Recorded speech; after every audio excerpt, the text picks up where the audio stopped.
What's good, everybody? I am Joshua, and you are watching the Rap NBA. So first off, I created the Rap NBA years ago as a website slash web application, mobile app, just to settle the beefs that we were having when Lil Wayne's A Milli came out. So I'm a classic hip hop head, rap enthusiast. I even dabbled in rap earlier on. So I created the Rap NBA to look at rappers and hip hop artists from a statistical standpoint. And back when A Milli came out, I'll post the date when it came out. But you had a lot of people that were fans of Lil Wayne, and no disrespect to Lil Wayne, I think Lil Wayne is awesome. Top tier rappers, witty, all the above. But I just felt like at the time, my hip hop love and ability, my hip hop love and appreciation for lyricism at the highest level just couldn't give Lil Wayne that stamp of being the GOAT, right? So I created the Hip Hop NBA, Rap NBA to settle a lot of those beefs.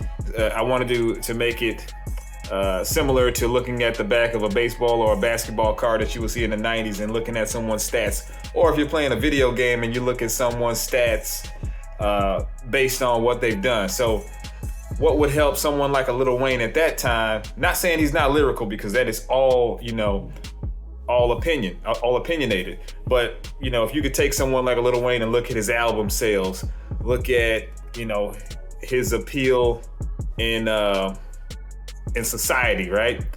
Because anyone can say, oh yeah, Wayne is the hottest or Drake is the hottest. But if you look at, if you break down, other things like record sales,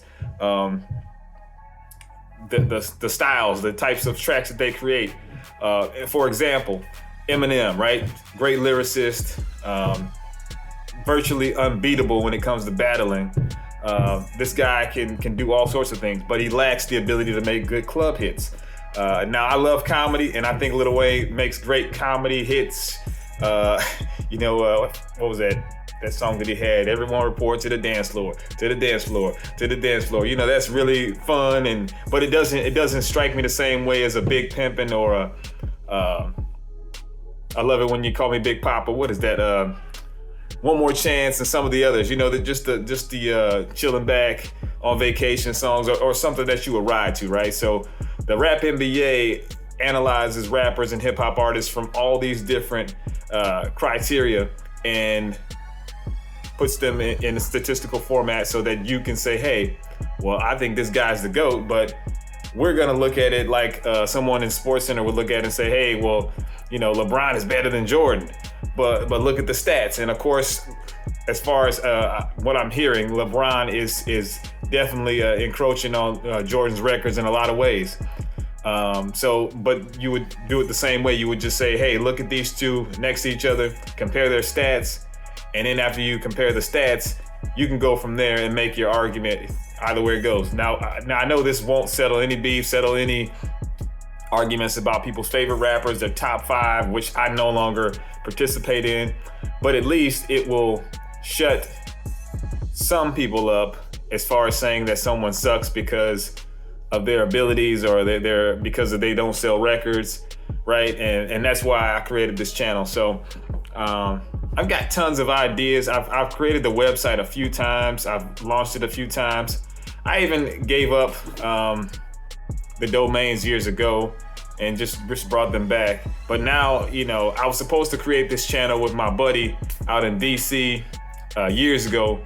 Him and I, shout out to Rain, we're supposed to create this thing a long time ago because I'm from the Midwest, originally from Elkhart, Indiana, which is about an hour and 40 minutes from Chicago. So I grew up on artists like Twista, Do or Die, Bone Thugs and Harmony, Crucial Conflict,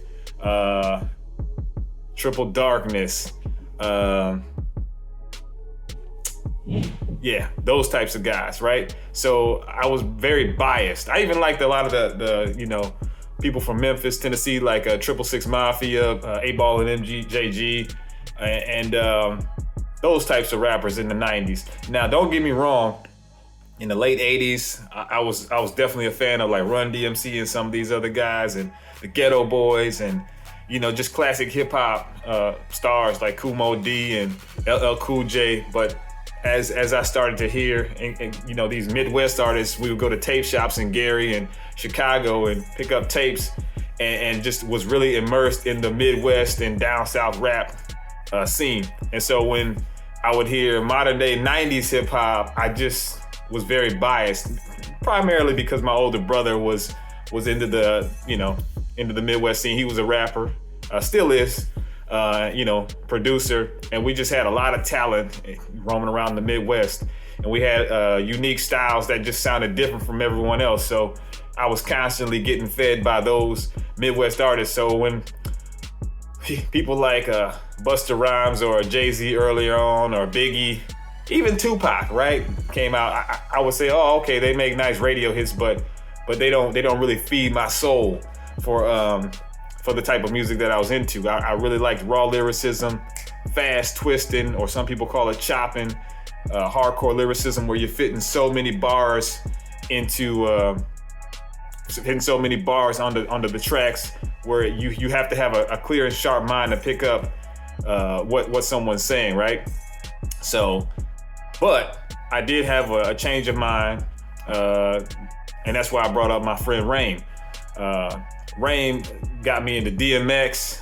I think when It's Dark and Hell is Hot came out, we'd be playing basketball on the court, and he'd bring out his boombox and put on Busta Rhymes tracks. I always like Busta Rhymes, like Give Me Some More and Put Your Hands Where My Eyes Can See, fun and witty, right? I'm into that sort of thing. I love comedy. I love Redman. I love these guys that, really make me laugh, because I am a goofy guy. So, but anyway, when it came to respecting hip hop artists and MCs, it wasn't until I heard It's Dark and Hell is Hot, and I heard Stop Being Greedy, and it really just changed my mind. And I was like, man, this guy DMX just opened up my mind and got me back on, into listening to rappers from the East Coast. And not saying I wasn't listening to rappers from the East Coast, everyone listens to the radio, but it really gave me an appreciation to look at artists from a different aspect, different perspective. And I really just dove in deep. So then came Jay-Z, Reasonable Doubt, The Blueprint. These things started to come out, and I started to appreciate the quote unquote slow flow, basic flows, but they weren't basic. There's a lot of gems being dropped in these. Mobb Deep, Nas, Eminem. And from there, I just started to broaden my horizons and look at rappers and artists from all types of aspects, so to speak. So the Rap MBA is a way for you to learn things about rappers that you may not have known, chart statistics based on their careers, and just, overall have arguments, settle in beefs. And we also want to do some fun things like, I've got this topic called Same Song. Sometimes, like, when you're thinking about being a musician myself, sometimes when you create a song, you say, hey, well, this thing needs a title. And we all know that when you create a title of a song, you don't want to necessarily create something that someone else has done, because then it's going to be like, okay, when you type in into the search, Rockin' the Party, there may be 10 other Rockin' the Party, so you may change the letter in it. But anyway, sometimes people do create songs that have the same titles. Like, for example, I'm going to do a segment on Run. There are two great songs called Run, one by Ghostface and Jadakiss. Very hilarious song, fun song. And then there's another Run by one of my favorite artists, Twista. Both are very fun and entertaining, and I want to just show the differences between what's going on. Now, both of these songs highlight nefarious acts, drug activity, and they both actually talk about running from the cops. So, same song is gonna highlight, songs that have the same title, and then analyze the lyrical content, and what's being taken place in these songs. So, have so many things to talk about. I'm really excited about the official launch of the Rap MBA. And yeah, right now we're just getting the website revamped, launching the new YouTube channel. It's cold out here. We're in Texas, but man, there's a cold freeze going on right now. But I really do like to wear hats quite a bit. So normally I'm clean shaven, but my beard game isn't all that great. But hey, I gotta stay warm because can't be freezing. But anyway, I'm Joshua. You are watching the Rap NBA. I appreciate everybody for checking it out, and stay tuned for more content.